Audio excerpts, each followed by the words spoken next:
दोस्तों नमस्कार, आपका स्वागत है द साइंस अप में। आप लोग देख रहे हैं एनसीईआरटी की क्लासेस। आज हम लोग पढ़ेंगे 9th क्लास में साइंस का कौन सा चैप्टर 14 चैप्टर, जिसका टॉपिक है प्राकृतिक संपदा, और इसको इंग्लिश में कहते हैं नेचुरल रिसोर्सेस। ये इम्पोर्टेंट है किसके लिए?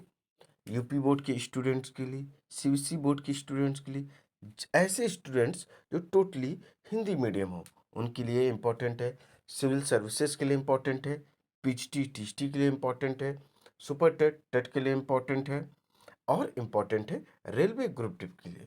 किसके लिए? रेलवे ग्रुप डी के लिए भी इम्पोर्टेंट। इवन यूं कहें ऐसे एग्जाम्स जिसमें साइंस आती है, यह क्लासेस सभी के लिए इम्पोर्टेंट है। तो अपना 14 चैप्टर है और टॉपिक है प्राकृतिक संपदा। इंग्लिश में इसको नेचुरल रिसोर्सेज कहते हैं। आइए डियर स्टूडेंट्स, अब स्टार्ट करते हैं अपना चैप्टर।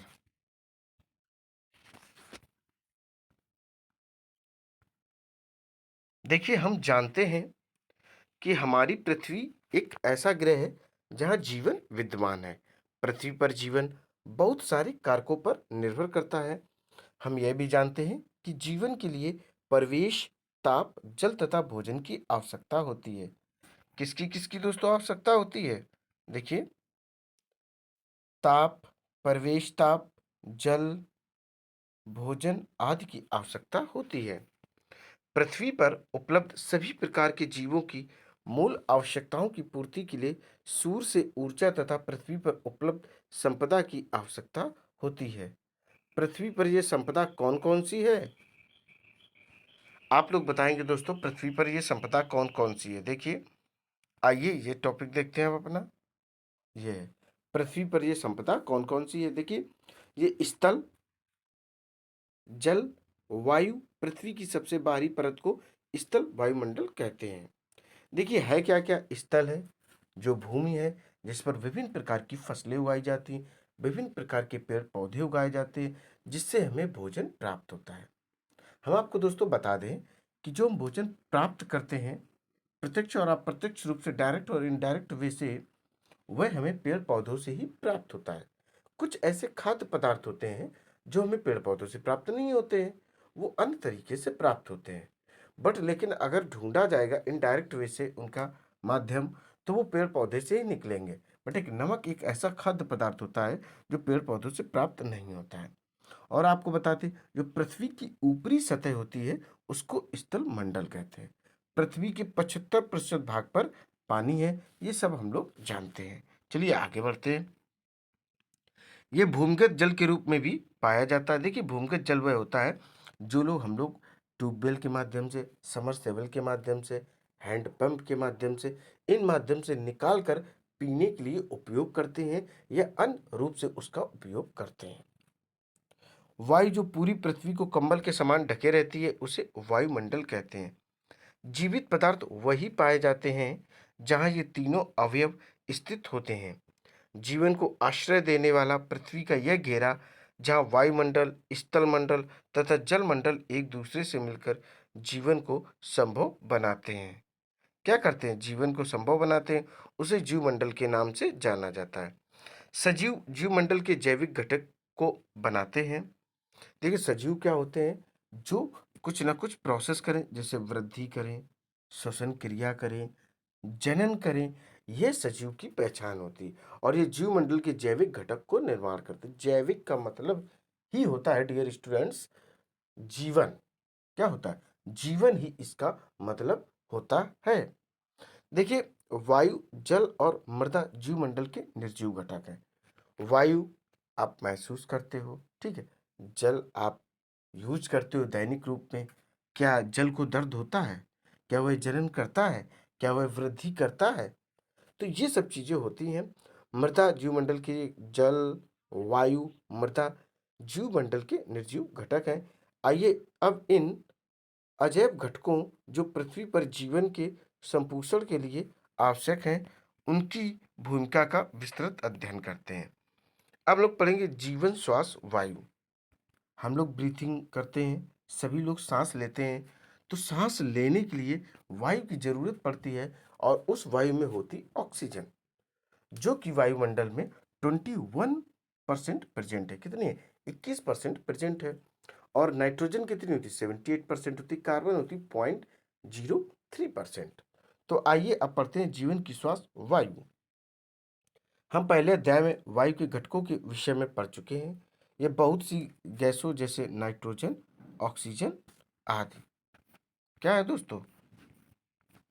देखते हैं आगे क्या क्या दिया गया इसमें। कार्बन डाइऑक्साइड तथा जल वाष्प का मिश्रण है। किसका किसका है? कार्बन डाइऑक्साइड है, जल वाष्प का मिश्रण है। ये जानना रुचिकर है कि पृथ्वी पर जीवन वायु के घटकों का परिणाम है। शुक्र तथा मंगल जैसे ग्रहों जहाँ कोई जीवन नहीं है, वायुमंडल का मुख्य घटक क्या होता है? कार्बन डाइऑक्साइड होता है। वास्तव में शुक्र तथा मंगल ग्रहों के वायुमंडल में 95 से 97% तक कार्बन डाइऑक्साइड है। बाई चांस आपसे पूछा जाए शुक्र और मंगल ग्रह हैं, इन पर कार्बन डाइऑक्साइड की जो परसेंटेज है वो कितना है? 95 टू 97% होता है। कितना होता है? 95 टू 97% इस पर होता है। आइए आगे देखते हैं। यूकैरियोटिक कोशिकाओं और बहुत सी प्रोकैरियोटिक कोशिकाओं को ग्लूकोज अणुओं को तोड़ने तथा उससे ऊर्जा प्राप्त करने के लिए ऑक्सीजन की आवश्यकता होती है। जैसा कि हम चैप्टर 5 में पढ़ चुके हैं और मैंने आपको पढ़ाया है, आप जाकर प्लेलिस्ट में चेक कर सकते हैं। इसके परिणाम स्वरूप कार्बन डाइऑक्साइड की उत्पत्ति होती है। दूसरी प्रक्रिया जिसके परिणाम स्वरूप ऑक्सीजन की खपत होती है और कार्बन डाइऑक्साइड का उत्पादन होता है, दहन की क्रिया है। इसमें केवल मनुष्य के वे क्रियाकलाप ही नहीं जो ऊर्जा प्राप्त करने के लिए ईंधन को जलाते हैं, बल्कि जंगलों में लगी आग भी आती है। इसके अतिरिक्त हमारे वायुमंडल में कार्बन डाइऑक्साइड की मात्रा 1% का एक छोटा सा भाग है। जैसा कि मैंने आपको बताया था, 0.03% ओनली कार्बन डाइऑक्साइड प्रेजेंट है अपने एटमॉस्फेयर में। तो क्योंकि कार्बन डाइऑक्साइड दो विधियों से स्थिर होती है। अब देखते हैं कौन कौन सी ये विधियां बहुत इंपॉर्टेंट है। देखिए, कार्बन डाइऑक्साइड दो विधियों से होती है। पहली विधि क्या है? हरे पेड़ पौधे सूर्य की किरणों की उपस्थिति में कार्बन डाइऑक्साइड को ग्लूकोज में बदल देते हैं। ठीक है, पहला फर्स्ट। अब सेकंड देखिए, बहुत से समुद्री जंतु समुद्री जल में घुले कार्बोनेट से अपने कवच बनाते हैं। दो ही ऐसे माध्यम हैं जिससे क्या होती है? कार्बन डाइऑक्साइड स्थिर रहती है। आइए अब नेक्स्ट देखते हैं क्या है। अब हम लोग देखेंगे जलवायु के नियंत्रण में वायुमंडल की भूमिका। जलवायु के नियंत्रण में वायुमंडल की क्या भूमिका है, इसके बारे में पढ़ने का टाइम आ गया है। देखते हैं क्या है। हम जान चुके हैं कि वायुमंडल पृथ्वी को कंबल के समान ढके हुए। हम जानते हैं कि वायु ऊष्मा का किसका? ऊष्मा का कुचालक है। वायुमंडल पृथ्वी के औसत तापमान को दिन के समय और यहाँ तक कि पूरे वर्ष भर लगभग नियत रखता है। वायुमंडल दिन में तापमान को अचानक बढ़ने से रोकता है और रात के समय ऊष्मा को बाहरी अंतरिक्ष में जाने की दर को कम करता है। तो चंद्रमा के बारे में सोचे तो सूर्य से लगभग उतनी दूरी पर है जितना कि पृथ्वी। इसके बावजूद चंद्रमा की सतह जहाँ वायुमंडल नहीं, वहां पर तापमान कितना है? -190 से लेकर 110 के मध्य होता है। कितना होता है? -190 से लेकर 110 तक होता है। देखते हैं आगे। आइए दोस्तों, अब देखेंगे हम लोग वायु की गति। पवने वायु भी गति से चलती है, उसकी गतियां भी अलग अलग होती हैं। तो आइए उसके बारे में पढ़ते हैं। हम दिन भर की गर्मी के बाद शाम को बहने वाले ठंडे समीर से राहत महसूस करते हैं। कभी कभी कई दिनों तक अधिक गर्मी, गर्म मौसम के पश्चात वर्षा होती है। वायु की गति का क्या कारण है और वे कौन से कारक हैं जो उन्हें कभी समीर, कभी तेज हवा या कभी तूफान के रूप में गति प्रदान करते हैं? वर्षा का क्या कारण है? ये सभी प्रकार हमारे वायुमंडल में हवा के गर्म होने और जल वाष्प के बनने का परिणाम है। जल वाष्प जीवित प्राणियों के क्रियाकलापों और जल के गर्म होने के कारण बनती है। स्थलीय भाग या जलीय भाग से होने वाले विकिरण के परावर्तन तथा पुनर्विकिरण के कारण वायुमंडल गर्म होता है। गर्म होने पर वायु में संवहन धाराएं उत्पन्न होती हैं। संवहन धाराओं की प्रकृति को जानने के लिए आइए आगे बढ़ते हैं। अब दोस्तों देखेंगे क्रियाकलाप 14.2। देखिए क्या दिया गया इस क्रियाकलाप में। देखिए, एक मोमबत्ती को चौड़े मुंह वाली बोतल में या बीकर में रखें और उसे जलाएं। एक अगरबत्ती को जलाएं और उसे बोतल के मुंह के समीप ले जाएं, जैसा कि चित्र 14.1 में अभी आप लोग देखेंगे। जब अगरबत्ती को मुंह के किनारे पर ले जाया जाता है या मोमबत्ती को, देखो इस जगह मोमबत्ती अगरबत्ती दोनों एक ही कॉन्सेप्ट है। तब अवलोकन करें कि धुआं किस ओर जाता है। जब अगरबत्ती को मोमबत्ती के थोड़ा ऊपर रखा जाए, मतलब दोनों चीज़ें यूज की जा रही है, अगरबत्ती भी और मोमबत्ती भी, इनका कॉन्सेप्ट भी है क्या, जलाना। तब धुआं किस ओर जाता है। दूसरे भागों में जब अगरबत्ती को रखा जाता है तो धुआं किस ओर जाता है। देखिए ये रहा दोस्तों चित्र। वायु के असमान तापन से वायु प्रवाह क्या है, वायु के असमान तापन से वायु प्रवाह आप लोग देख पा रहे हैं किस तरीके से। देखिए ये अगरबत्ती बीकर या मोमबत्ती बीकर के नीचे जल रही है और ऊपर अगरबत्ती रखी हुई है। तो नीचे से मोमबत्ती जल रही, तो इसका भी धुआं ऊपर की ओर ही जा रहा है। देखिए धुएं द्वारा अपनाया गया पैटर्न हमें बताता है कि किस दिशा में गर्म और ठंडी हवाएं बहती हैं। इसी प्रकार जब वायु स्थल और जल के विकिरण के कारण गर्म होती है, तब यह ऊपर की ओर प्रवाह करती है।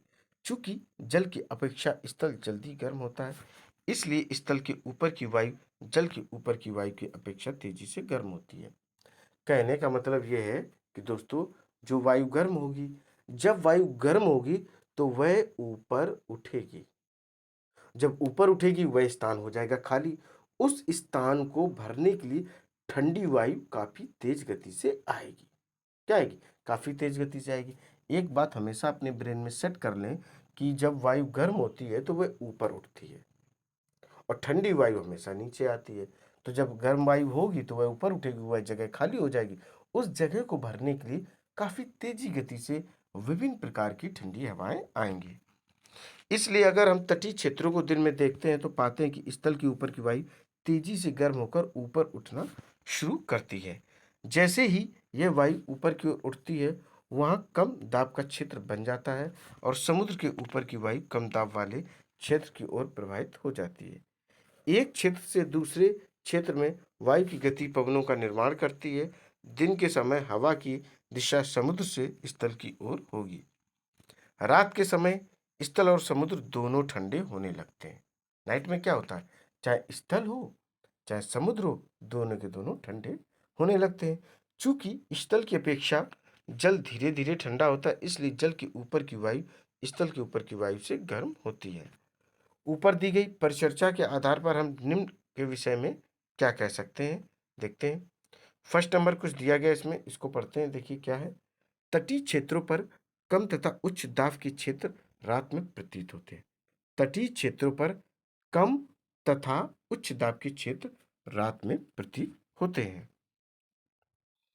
अब 2 नंबर देखिए क्या दिया गया है, तटीय क्षेत्रों में रात के समय वायु की दिशा क्या होगी।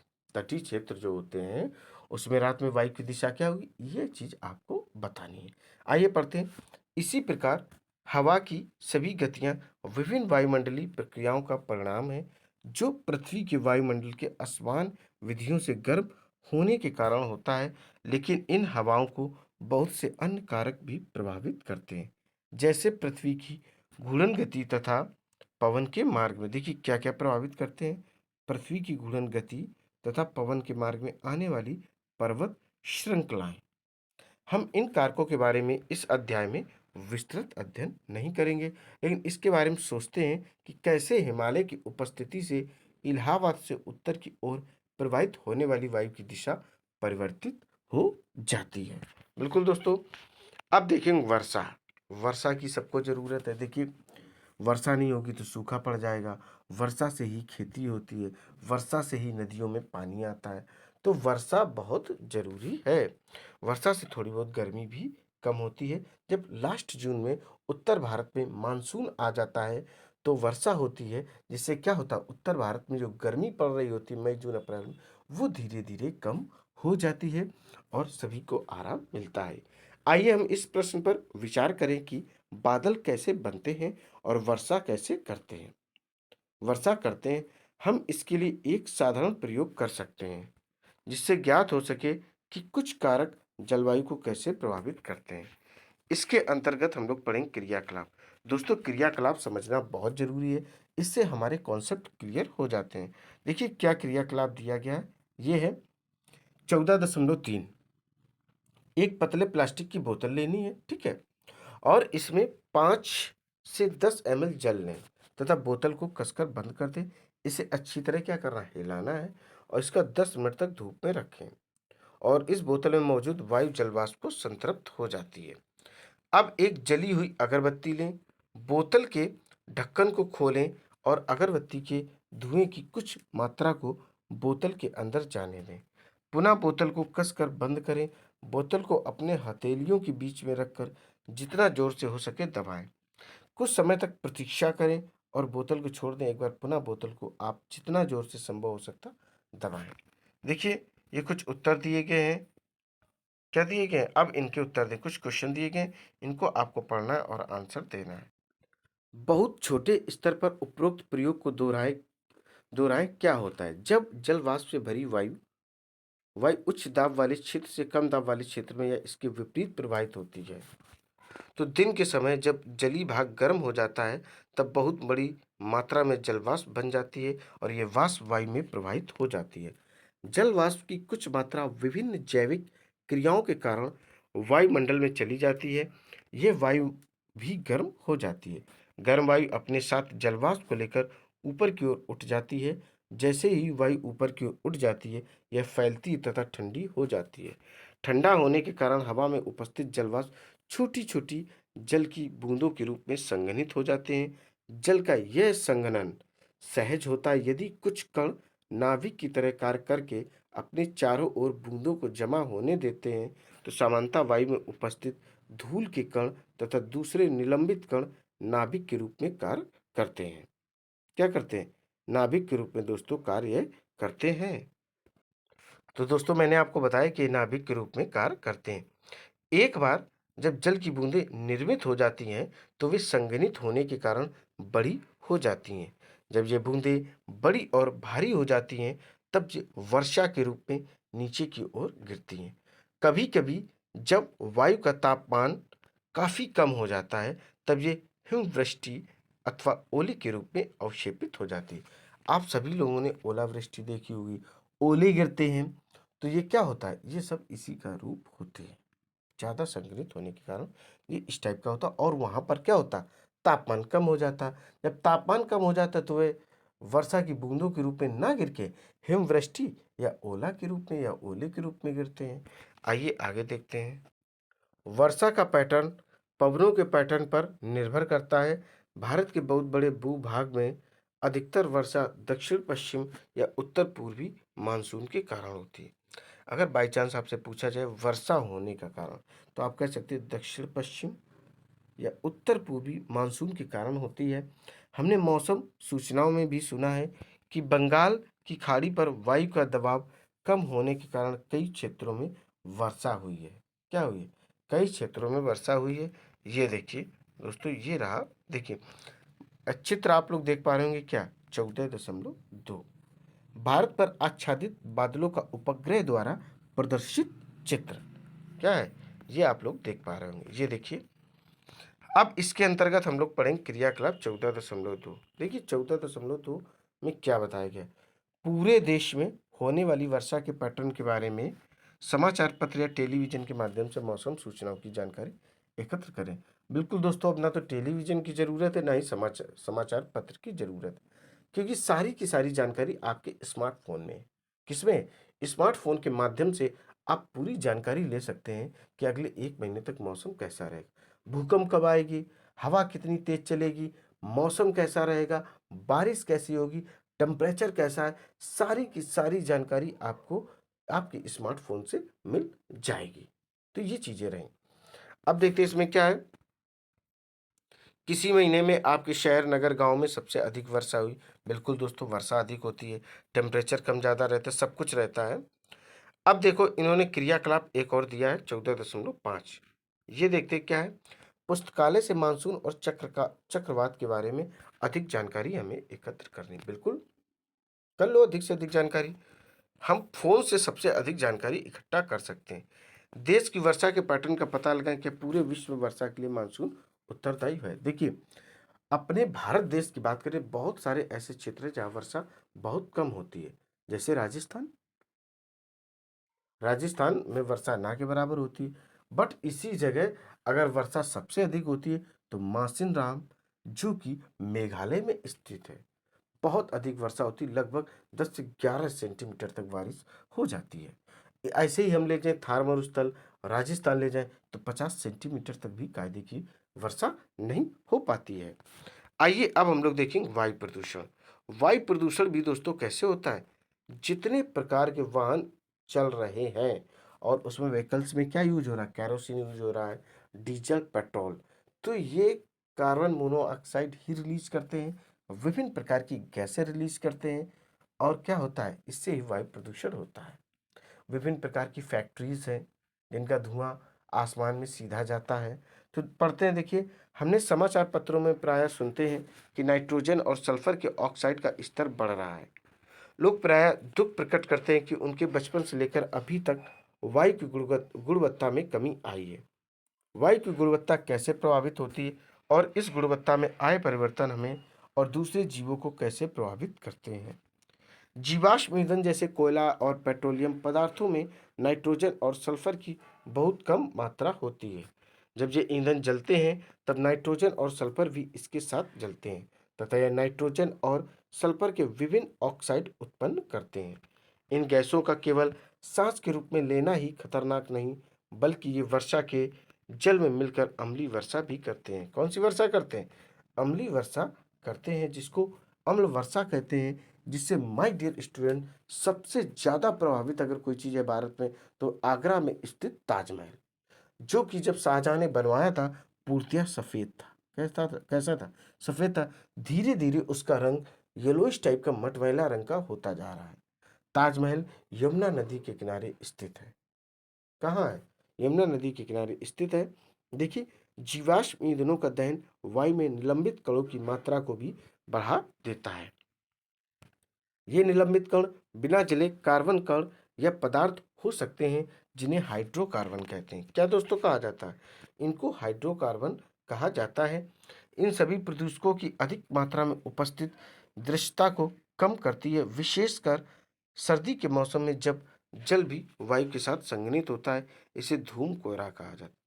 देखो, सर्दियों में दोस्तों कोहरा गिरता है कि नहीं गिरता? बादल भी सफेद नहीं रहता, एकदम नीला नहीं रहता, धीरे धीरे गंदा होने लगता है।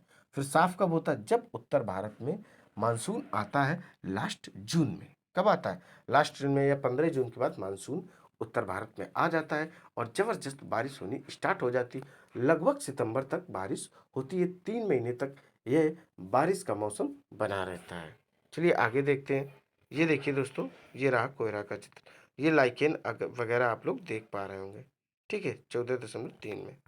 ठीक, आगे देखते हैं दोस्तों क्या दिया गया है। ये वायु प्रदूषण की ओर संकेत करते हैं। कौन? लाइकेन। लाइकेन क्लियर करते हैं कि वायु प्रदूषण का लेवल क्या है। देखिए, अध्ययनों से पता चलता है कि इन पदार्थों वाली वायु में सांस लेने से कैंसर, देखिए कौन कौन से रोग होते हैं, बड़े अच्छे अच्छे दोस्तों रोग हैं, इनको देखते हैं। कैंसर, हृदय रोग, एलर्जी जैसी बीमारियां होने की संभावना बढ़ जाती है। और वायु में स्थित इन हानिकारक पदार्थों की वृद्धि को वायु प्रदूषण कहते हैं। क्या कहते हैं? वायु प्रदूषण कहते हैं। अब हम लोग देखेंगे क्या? जल एक अद्भुत द्रव। जल क्या है? एक अद्भुत द्रव है। इसके बारे में पढ़ेंगे। देखिए, जल का हम लोगों के दैनिक जीवन में बहुत अधिक उपयोग, सुबह से लेकर शाम तक जल का ही ज़्यादातर उपयोग होता है। कपड़े धोते हो, नहाते हो, हैं, अपनी गाड़ियाँ वगैरह साफ करते हो, घर साफ करते हो, अगर जल ना हो तो सफाई कैसे होगी? थोड़ा सा इमेजिन करके देखिए। चलिए देखते हैं। जल पृथ्वी की सतह के सबसे बड़े भाग पर स्थित है। यह भूमिगत भी होता है और जल की कुछ मात्रा क्या होती है? कुछ मात्रा जल वाष्प के रूप में वायुमंडल में भी पाई जाती है। पृथ्वी की सतह पर पाया जाने वाला अधिकतर जल समुद्र और महासागरों में है तथा यह खारा है। शुद्ध जल बर्फ के रूप में दोनों ध्रुवों पर और बर्फ से ढके पहाड़ों पर पाया जाता है। यहाँ पर थोड़ा सा दोस्तों आपको बता दें। देखिए, महासागरों, झील, नदियों, जो ऐसा पानी जिसे हम लोग पी नहीं सकते हैं, वह पृथ्वी पर उपस्थित है 97.5। 97.5% ऐसा जल महासागरों को और सागरों के रूप में सुरक्षित है, जिसका डायरेक्ट हम लोग उसे पी नहीं सकते हैं। और बचा आपका 2.5, 2.5 में 1.5 ध्रुवों के रूप में सुरक्षित है। 1.5% पानी ध्रुवों और बर्फों के रूप में संरक्षित है। अब बात करते हैं 1%। 1% में भूमिगत जल आ जाता है, कुछ बहुत नदियों और झीलों का पानी आ जाता है। कुछ ऐसी नदियाँ झीलें हैं जिनके पानी का डायरेक्ट हम लोग पीने में उपयोग कर सकते हैं और हमारे पूर्वज करते आ रहे थे। ठीक है दोस्तों, देखिए भूमिगत जल और नदियों, झीलों और तालाबों का जल भी शुद्ध होता है, फिर भी इस जल की उपलब्धता विभिन्न स्थानों पर भिन्न भिन्न होती है। गर्मी में अधिकतर स्थानों पर जल की कमी होती है। ग्रामीण इलाकों में जहां जल आपूर्ति की व्यवस्था नहीं है, वहां लोगों का अधिकतर समय दूर से जल लाने में व्यय होता है। अब दोस्तों पढ़ेंगे हम लोग क्रियाकलाप 14.7। देखते हैं क्या है, आराम से समझते हैं इसको। बहुत से नगर निगम जल की उपलब्धता को बढ़ाने के लिए जल संग्रहण की तकनीकों पर कार्य कर रहे हैं। पता लगाइए कौन सी तकनीकी तथा ये उपयोग के लिए उपलब्धता जल की मात्रा बढ़ाने में किस प्रकार सहायक है। देखिए, लेकिन जल इतना अधिक आवश्यक क्यों है तथा क्या सभी प्राणियों को जल की आवश्यकता होती है? बिल्कुल दोस्तों, पृथ्वी पर जितने भी प्राणी हैं उनको जीवित रहने के लिए पानी की आवश्यकता पड़ेगी। एक बार आप सोचिए, क्या आप एक दिन सुबह से शाम तक बिना पानी के रह सकते हैं? क्या आप बिना पानी के रह सकते हैं? ऐसे बहुत सारे काम है, स्पेशली पानी पीना। हम्म, तो बिना पानी के रहना असंभव है। देखिए, सभी कोश की प्रक्रियाएं जलीय माध्यम में होती हैं। सभी प्रक्रियाएं जो हमारे शरीर में या कोशिकाओं के अंदर होती हैं, वह जल में घुले हुए पदार्थों में होती हैं। शरीर के एक भाग से दूसरे भाग में पदार्थों का संवहन घुली हुई अवस्था में होता है। इसलिए जीवित प्राणी जीवित रहने के लिए अपने शरीर में जल की मात्रा को संतुलित बनाए रखते हैं। स्थलीय जीवों को जीवित रहने के लिए शुद्ध जल की आवश्यकता होती है, क्योंकि खारे जल में नमक की अधिक मात्रा होने के कारण जीवों का शरीर उसे सहन नहीं कर पाता है। इसलिए प्राणियों और पौधों को पृथ्वी पर जीवित रहने के लिए आसानी से जल उपलब्धि के स्रोत आवश्यक हैं। क्या है? आवश्यक हैं। चलिए आगे देखते हैं। अब इसके अंतर्गत और एक क्रियाकलाप देखते हैं दोस्तों। क्रियाकलापों को आप लोग जरूर ध्यान से सुने और पढ़ें। किसी नदी, तालाब या झील के समीप एक छोटे स्थान को चुनें। मान लें 1 वर्ग मीटर। इस क्षेत्र में पाए जाने वाले विभिन्न पौधों एवं जंतुओं की संख्या को गिनें। प्रत्येक स्पीसीज की अलग अलग गणना करें। इसकी तुलना सूखे और पथरीले भाग के उतने ही बड़े क्षेत्र में पाए जाने वाले जंतुओं और पौधों से करें। क्या दोनों क्षेत्रों में पाए जाने वाले पौधों और जंतु एक ही प्रकार के हैं? अब देखेंगे क्रियाकलाप 14.9। क्या देखेंगे? 14.9 देखेंगे। ये रहा दोस्तों। चलिए थोड़ा सा अंडरलाइन कर दें। देखिए, अपने विद्यालय के समीप या किसी प्रयोग में न आने वाली भूमि को चुनें, ठीक है, और उसे चिन्हित करें। उसी प्रकार उस क्षेत्र में पाए जाने वाले विभिन्न जंतुओं और पौधों तथा प्रत्येक स्पीसीज के जीवों की संख्याओं की गणना करें। उसी स्थान की गणना वर्ष में 2 बार करें, एक बार गर्मी या सूखे मौसम में और दूसरी बार बरसात के मौसम में। और इनको पढ़ें, कुछ प्रश्न दिए गए, इनको जवाब दें। देखिए, उपरोक्त दोनों क्रियाकलापों के परिणामों को संकलित करने के बाद आप विचार करें कि जल की मात्रा की उपलब्धता का संबंध पौधों और जंतुओं के प्रकार तथा उनकी संख्या से है, जो एक निश्चित या दिए हुए स्थान में रह सकते हैं। अगर संबंध है तो बताएं कि आप किस क्षेत्र में सबसे अधिक प्रकार और जीवन की उपलब्धता पाएंगे। 2 सेंटीमीटर, 200 कितनी है? 200 सेंटीमीटर वर्षा वाले क्षेत्र में या 5 सेंटीमीटर वाले वर्षा क्षेत्र में। अब एटलस में वर्षा के देखो, आप एक बात समझ लो, जो विषुवत रेखा है पृथ्वी को 2 भागों में बराबर बांटती है। ये काल्पनिक रेखा 0 अंश पर स्थित है, ठीक है, और इसी के आसपास अधिक बारिश होती रहती है। क्यों? क्योंकि सूर्य जो रहता है पूरे वर्ष इसी पर रहता है।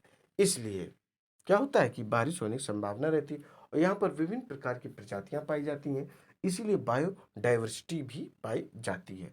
बायोडाइवर्सिटी क्या होती है? जहाँ पर विभिन्न प्रकार की प्रजातियों के पेड़ पौधे पाए जाए और विभिन्न प्रकार के जंतुओं की प्रजातियां पाई जाए, उसी को बायोडाइवर्सिटी और हिंदी में जैव विविधता कहते हैं। जल की उपलब्धता प्रत्येक स्पीशीज के वर्ग जो कि एक विशेष क्षेत्र में जीवित रहने में सक्षम है की संख्या को ही निर्धारित नहीं करती, अपितु वहाँ के जीवन में विविधता को भी निर्धारित करती है। यद्यपि जल की उपलब्धता ही केवल एक कारक नहीं है जो उस क्षेत्र में जीवन के लिए आवश्यक है, दूसरे कारक जैसे तापमान और मिट्टी की प्रकृति भी महत्वपूर्ण है। लेकिन जल एक महत्वपूर्ण संपदा है। क्या है? महत्वपूर्ण संपदा है जो जीवन को स्थल पर निर्धारित करता है। अब पढ़ेंगे हम लोग जल प्रदूषण। देखो जल प्रदूषण कैसे होता है, जैसे सीवेज का पानी या फैक्ट्रियों का पानी डायरेक्ट नदियों में डाल दिया जाता है, तो इससे क्या होता है कि वो फिर प्रदूषित करने लगता है। एक लाइन और बोली गई है कि ठहरा हुआ पानी अक्सर सड़ता रहता है, तो पानी को कहीं स्टोर कर दिया है, जमीन में सुरक्षित गंदा पानी है, तो उससे भूमि तो खराब हो ही रही है, साथ में उसके दुर्गंध भी आएगी, तो वायु प्रदूषण भी होगा। जल उन कीटनाशकों और उर्वरकों को भी घोल लेता है जिसका उपयोग हम खेतों में करते हैं, अतः इन पदार्थों का कुछ प्रतिशत भाग जल में चला जाता है। हमारे शहर या नगर के नाले का जल और उद्योगों का कचरा भी नदियों तथा झीलों में संग्रहित हो जाता है।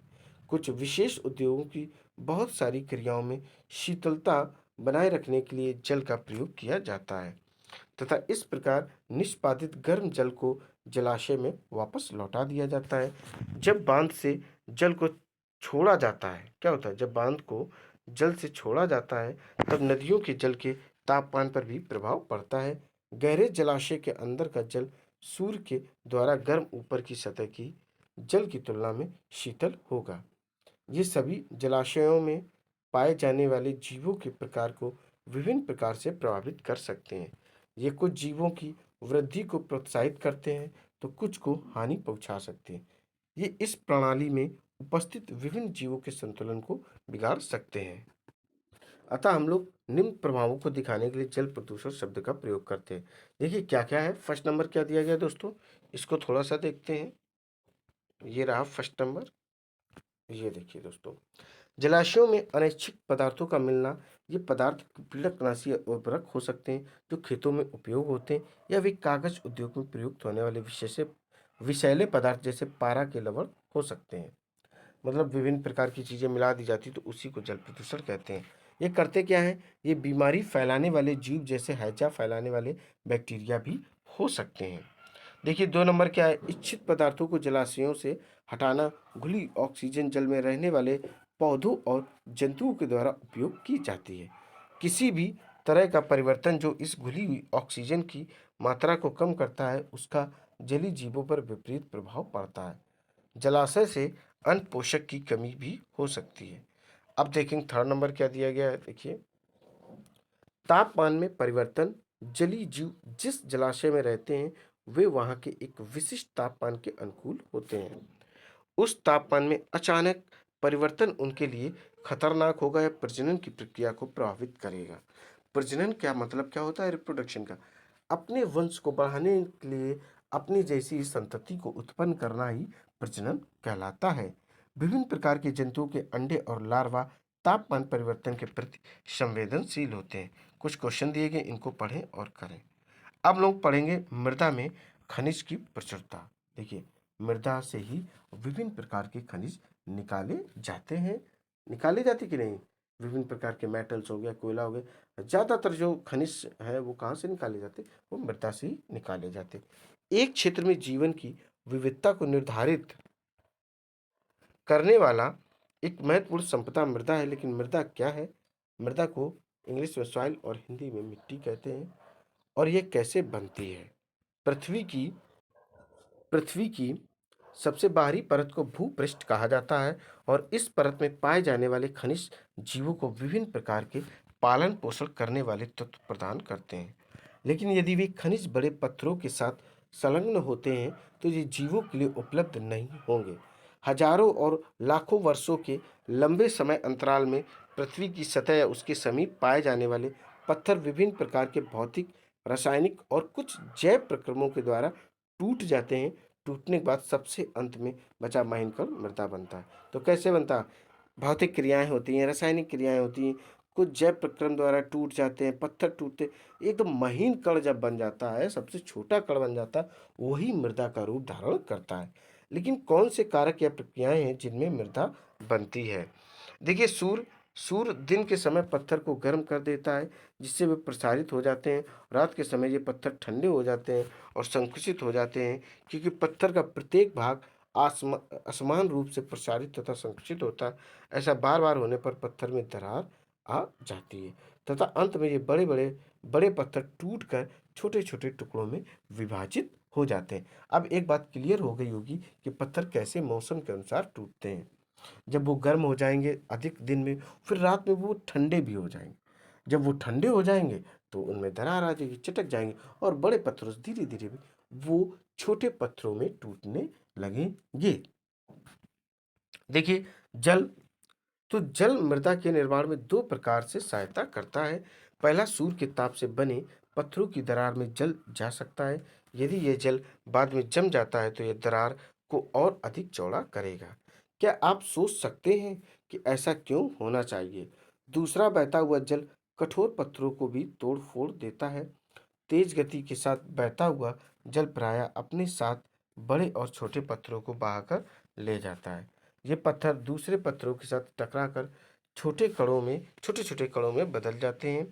जल पत्थरों के इन कणों को अपने साथ ले जाता है और आगे निक्षेपित कर देता है। इस प्रकार मृदा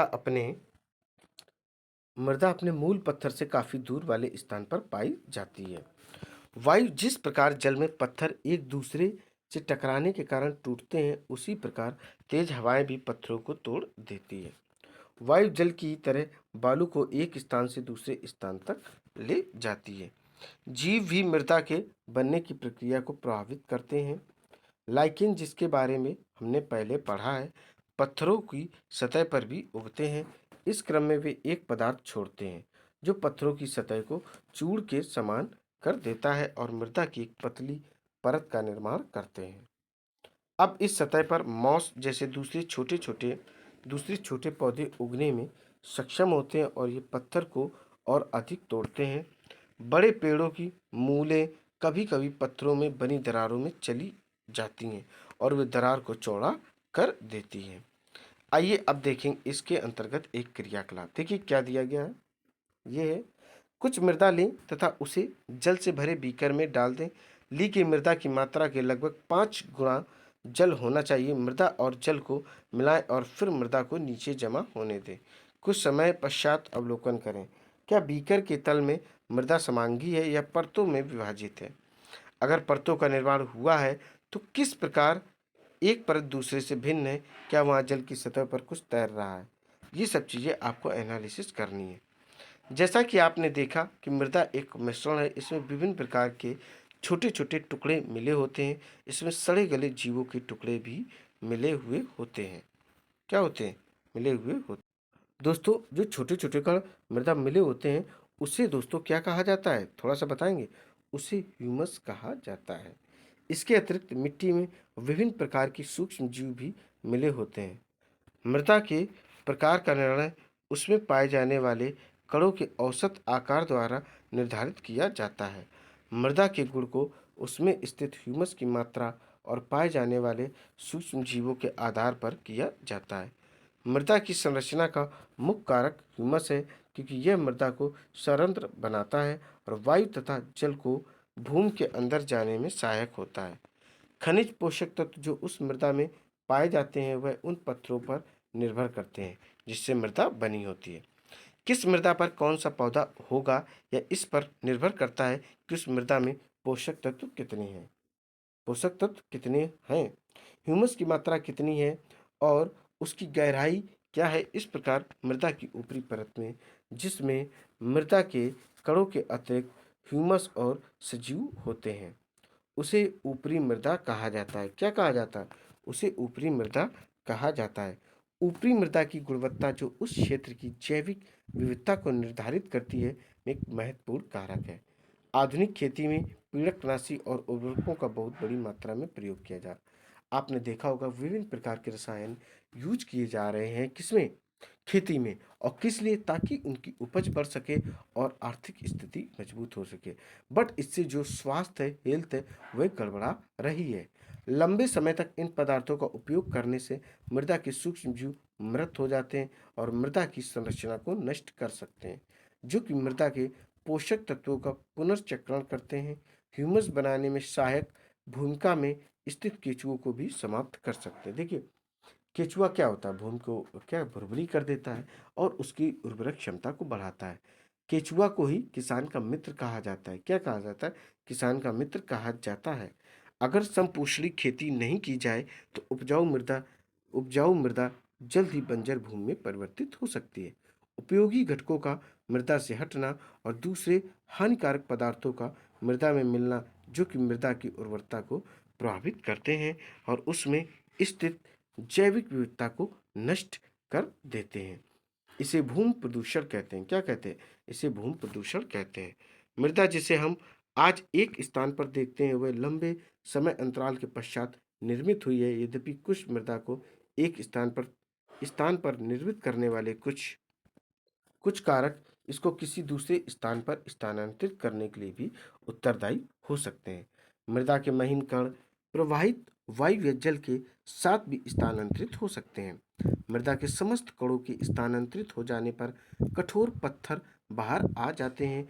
इस प्रक्रिया में एक महत्वपूर्ण संपदा की हानि हो जाती है, क्योंकि पत्थर पर उर्वरता नगण्य होती है। क्या होती? उर्वरता है वह नगण्य होती है।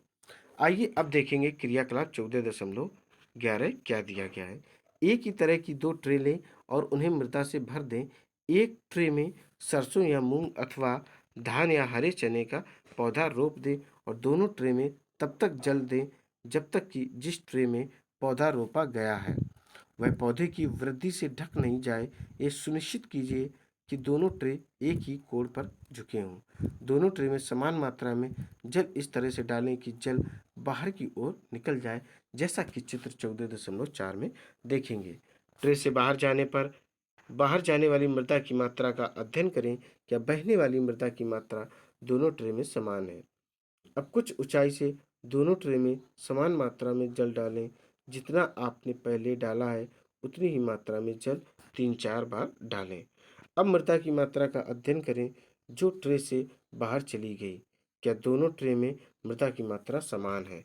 ये देखिए दोस्तों, चित्र आपको दिखाते हैं। ये देखिए, ये प्रोसेस है। देखिए चित्र क्या है दोस्तों?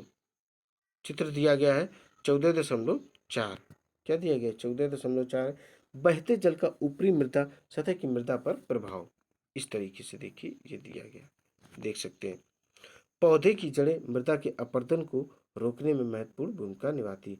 मृदा अपरदन क्या होता है? मृदा की ऊपरी परत का हट जाना ही मृदा अपरदन कहलाता है।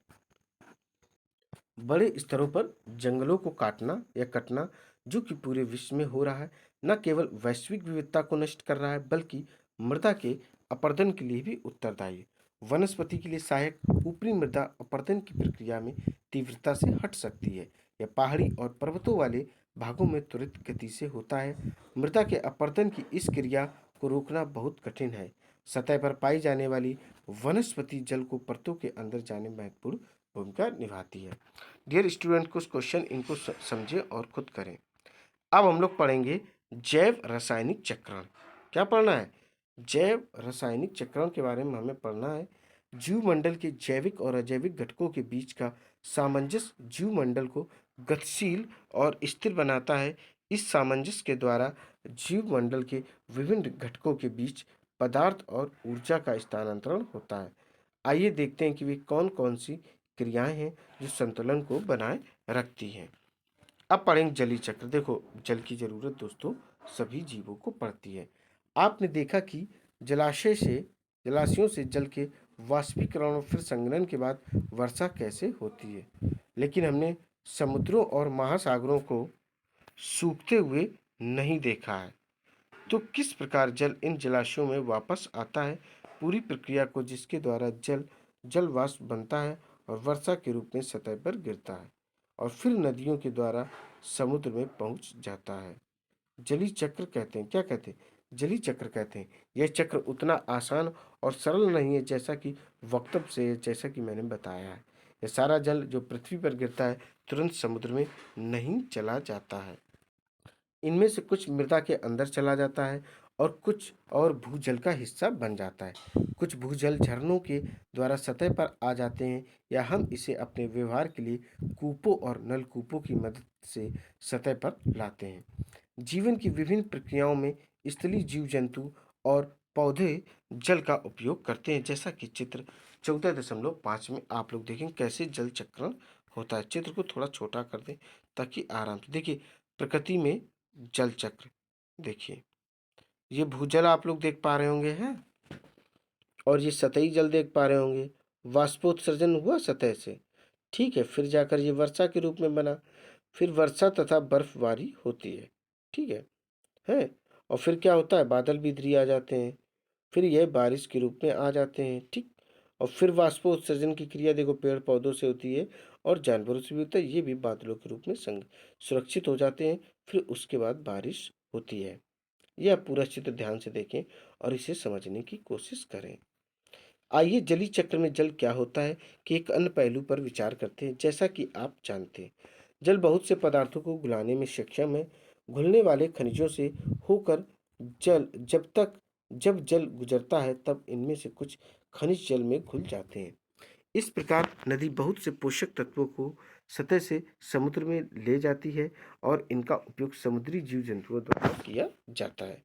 अब देखेंगे हम लोग नाइट्रोजन चक्र। नाइट्रोजन जो है वातावरण में 78% है। कितनी है? 78% प्रेजेंट है। ऑक्सीजन 21% प्रेजेंट है।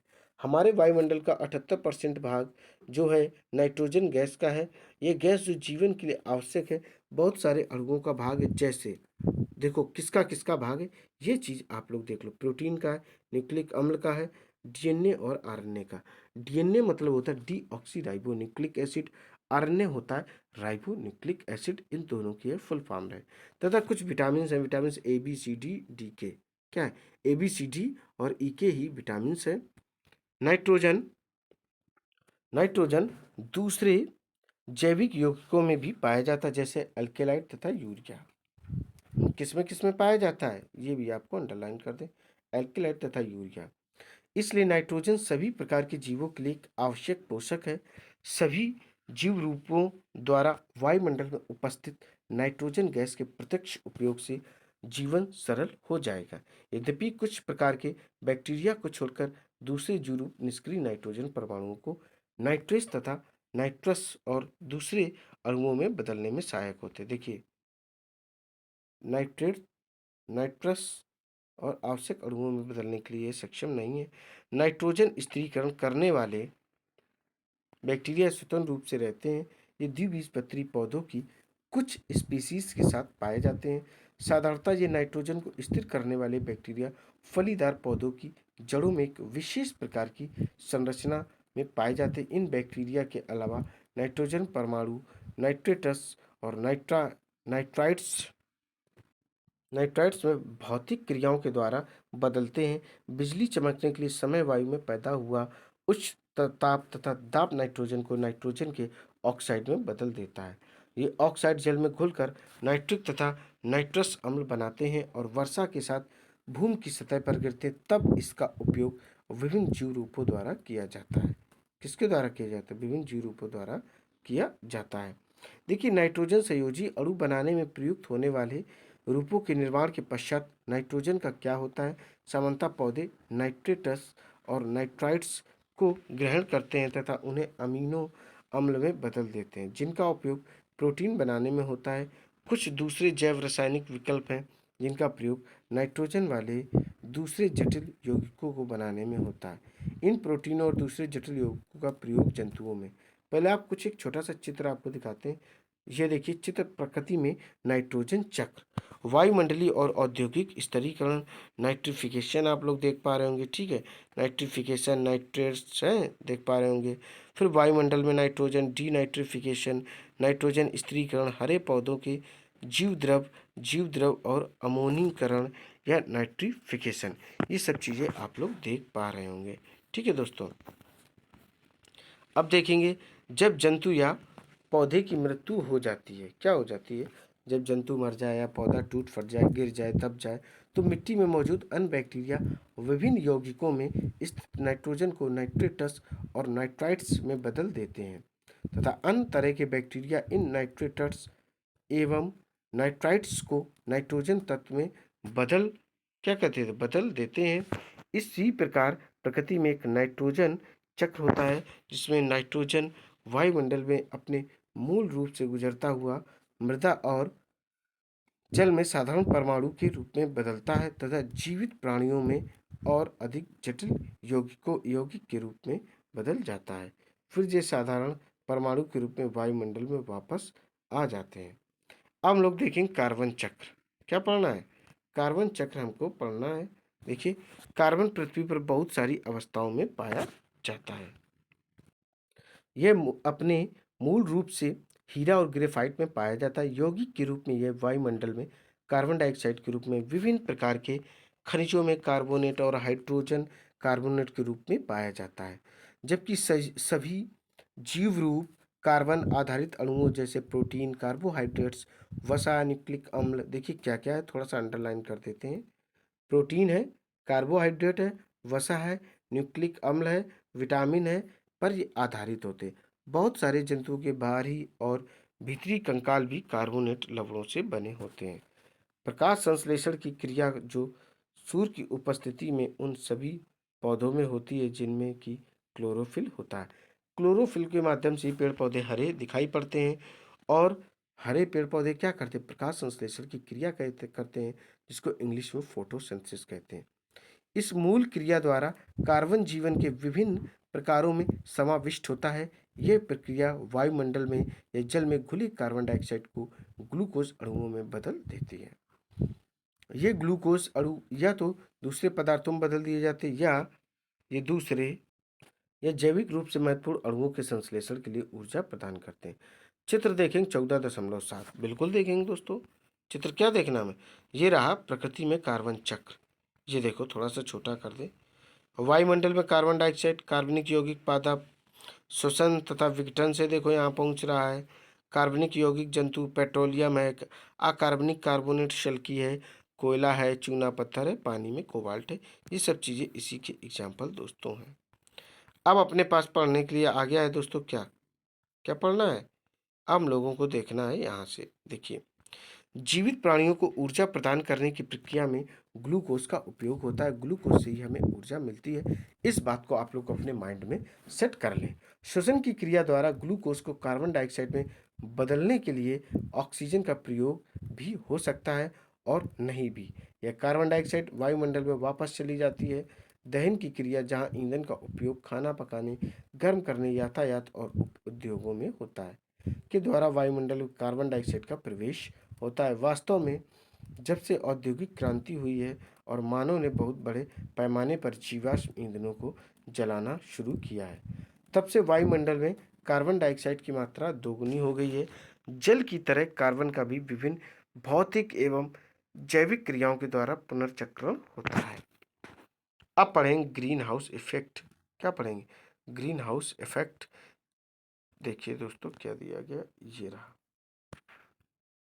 क्रियाकलाप 14.1 में किए गए अवलोकनों का स्मरण कीजिए। शीशे द्वारा ऊष्मा को रोकने के कारण शीशे के अंदर का तापमान बाहर के तापमान से काफी अधिक हो जाता है। ठंडे मौसमों में उष्णकटिबंधीय पौधों को गर्म रखने के लिए आवरण बनाने की प्रक्रिया में इस अवधारणा का उपयोग किया जाता है कि इस प्रकार के आवरण को ग्रीन हाउस कहते हैं। क्या कहते हैं? ग्रीन हाउस कहते हैं। वायुमंडलीय क्रियाओं में ग्रीन हाउस होता है। जैसे कुछ गैसें पृथ्वी से ऊष्मा को पृथ्वी के वायुमंडल के बाहर जाने से रोकती है। वायुमंडल में विद्यमान इस प्रकार की गैसों में वृद्धि संसार के औसत तापमान को बढ़ा सकती है। इस प्रकार के प्रभाव को ग्रीन हाउस प्रभाव कहते हैं। कार्बन डाइऑक्साइड भी एक इसी प्रकार की ग्रीन हाउस गैस है। वायुमंडल में विद्यमान कार्बन डाइऑक्साइड में वृद्धि से वायुमंडल में ऊष्मा की वृद्धि होगी। इस प्रकार के कारणों द्वारा वैश्विक ऊष्मीकरण की स्थिति उत्पन्न हो रही है। अब हम लोग पढ़ेंगे ऑक्सीजन चक्र। क्या पढ़ेंगे? ऑक्सीजन चक्र। ऑक्सीजन वातावरण में 21% प्रेजेंट है। ये चीज़ मैंने आपको बताई है। ऑक्सीजन को जीवनदायिनी गैस भी कहा जाता है, अर्थात यह सांस लेने के लिए बहुत जरूरी है। ऑक्सीजन पृथ्वी पर बहुत अधिक मात्रा में पाई जाने वाला वाला तत्व है। इसकी मात्रा मूल रूप से वायुमंडल में 21% है। यह बड़े पैमाने पर पृथ्वी के पटल में यौगिक के रूप में तथा वायु में कार्बन डाइऑक्साइड के रूप में भी पाई जाती है। पृथ्वी के पटल में यह धातुओं तथा सिलिकॉन के ऑक्साइडों के रूप में पाई जाती है। यह देखियो क्या क्या होता है, कार्बोनेट, सल्फर, नाइट्रेट तथा अन्य खनिजों के रूप में पाई जाती है। यह जैविक अणुओं, कार्बोहाइड्रेट, प्रोटीन, न्यूक्लिक अम्ल, वसा का लिपिड का भी एक आवश्यक घटक है। लेकिन जब हम ऑक्सीजन चक्र के बारे में बात करते हैं तब हम मुख्यतः उस चक्र को निर्देशित करते हैं जो ऑक्सीजन की मात्रा को वायुमंडल में संतुलित बनाए रखता है। वायुमंडल से ऑक्सीजन का उपयोग देखिए, पहले आप जिस चित्र चाहो तो देख सकते हो। प्रकृति में ऑक्सीजन का चक्र देखिए, H2O, CO2, प्रकाश संश्लेषण हुआ, कार्बन अणु हुए, वायुमंडलीय ऑक्सीजन, फिर जाके श्वसन, ये सब चीज़ें होती हैं।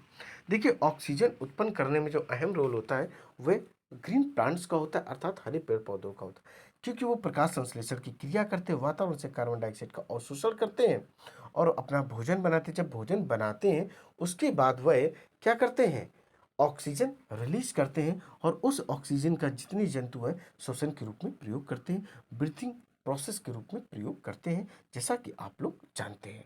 आइए नेक्स्ट देखते हैं क्या दिया गया इसमें।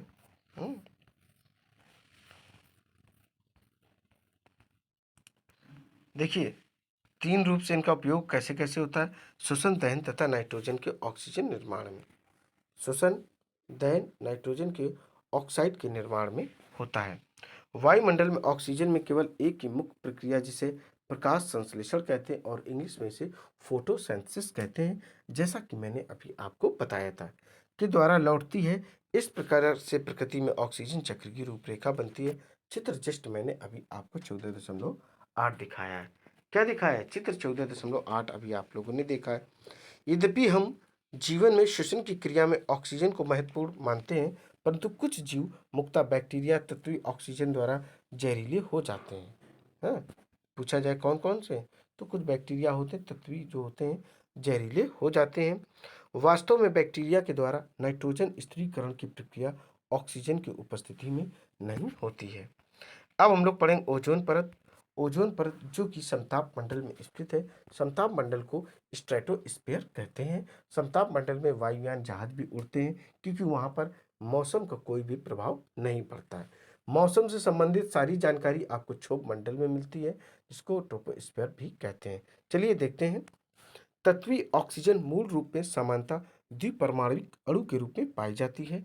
यद्यपि वायुमंडल के ऊपरी भाग में ऑक्सीजन के 3 परमाणु वाले अणु भी पाए जाते हैं। इसका सूत्र O3 होता है। क्या होता है, ध्यान रखिए, ओजोन का जो सूत्र होता है डियर स्टूडेंट, वह O3 होता है तथा इसे ओजोन कहते हैं। ऑक्सीजन के समान द्विपरमाणुक अणु के विपरीत ओजोन विषैला होता है। हम भाग्यशाली हैं कि ओजोन पृथ्वी की सतह के नजदीक स्थिर नहीं रह पाता है। यह सूर्य से आने वाले हानिकारक विकिरणों को अवशोषित करती है। इस प्रकार यह उन हानिकारक विकिरणों को पृथ्वी की सतह पर पहुंचने से रोकती है, जो कि कई जीव रूपों की हानि पहुंचा सकते हैं। हाल में यह पता चला कि ओजोन परत का ह्रास हुआ है, अर्थात उसमें होल हुआ। दोस्तों, बट जब कोरोना काल स्टार्ट हुआ था 2020 से स्टार्ट हुआ था, 24 मार्च से। लॉकडाउन कब से लगा था, 24 मार्च 2020 से लगा था। तब से 1-2 साल के अंदर जो ओजोन परत में छेद हुआ था वो धीरे धीरे बंद हो गया था। बट फिर पूरी जनसंख्या स्टार्ट हो गई, काम करने लगे, विभिन्न प्रकार के पोल्यूशन, एयर पोल्यूशन बढ़ने लगा और फिर क्या हुआ, फिर से फिर वैसे छेद होने लगा है।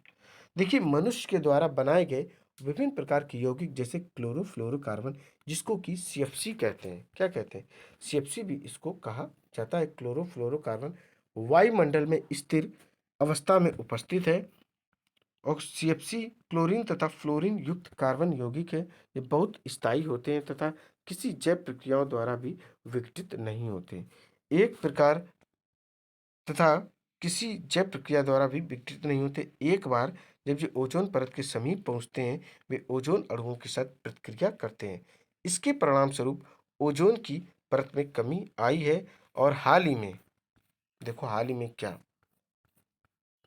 अंटार्कटिका के ऊपर ओजोन परत में छिद्र पाया गया है। ओजोन परत के और भी अधिक क्षीण होने के कारण पृथ्वी पर जीवन पर पड़ने वाले प्रभावों के विषय में कल्पना करना भी कठिन है। अतः बहुत लोगों के विचार में ओजोन की परत के क्षीण होने की प्रक्रिया को रोकने के प्रयास आवश्यक है, और इसको रोकने का एक ही माध्यम है कम से कम कार्बन डाइऑक्साइड उत्पन्न करना, ऐसी चीज़ों का कम प्रयोग करना जो वायु प्रदूषण या ग्लोबल वार्मिंग क्रिएट करते हो। देखिए, ये चित्र दिया गया अक्टूबर 1980 में, देखो ब्लू कलर का दिया गया, अक्टूबर 1985 बढ़ा हुआ और 1990 में और बढ़ा है। अंटार्कटिका के ऊपर ओजोन परत के छिद्र में अगर आपसे पूछा जाए कि ओजोन का जो छिद्र है वह कहाँ पाया जाता है, तो अंटार्कटिका के जस्ट ऊपर। कहाँ? अंटार्कटिका के जस्ट ऊपर पाया जाता है। बिल्कुल दोस्तों, पाया जाता है। अब वक्त क्या आ गया है, देखो कि अब तक आपने क्या क्या पढ़ा है उसको एक बार रिवाइज दोस्तों कर लेते हैं। क्या कर लेते हैं? एक बार रिवाइज कर लेते हैं, इंपॉर्टेंट होता है। पृथ्वी पर जीवन मृदा, वायु, जल तथा सूर्य से प्राप्त ऊर्जा जैसी संपदाओं पर निर्भर करता है। स्थल और जलाशयों के ऊपर विषम रूप में वायु के गर्म होने के कारण पवनें उत्पन्न होती हैं। जलाशयों से होने वाले जल का वाष्पीकरण तथा संघनन हमें वर्षा प्रदान करता है। किसी क्षेत्र में पहले से विद्यमान वायु के रूप पर होने वाली वर्षा का पैटर्न निर्भर करता है।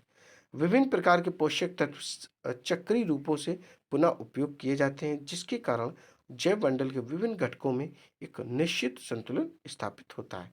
वायु, जल तथा, कहाँ से दोस्तों पढ़ रहे हैं? यहाँ से पढ़ रहे हैं। वायु, जल तथा मृदा का प्रदूषण जीवन की गुणवत्ता और जैव विविधताओं को हानि पहुंचाता है। हमें अपनी प्राकृतिक संपदाओं को सुरक्षित रखने की आवश्यकता है और उन्हें संपोषणी रूपों में उपयोग करने की आवश्यकता है। दोस्तों, यह चैप्टर यहीं पर कंप्लीट होता है और उम्मीद है ये चैप्टर आपको बेहद पसंद आया होगा। इसी तरीके की एनसीईआरटी की सारी क्लासेस आपको 12 तक मिलती रहेंगी। आपको करना क्या है, इस क्लास को अधिक से अधिक लाइक करना, शेयर करना है और मेरे चैनल को सब्सक्राइब करना है। दोस्तों, जय हिंद, जय भारत।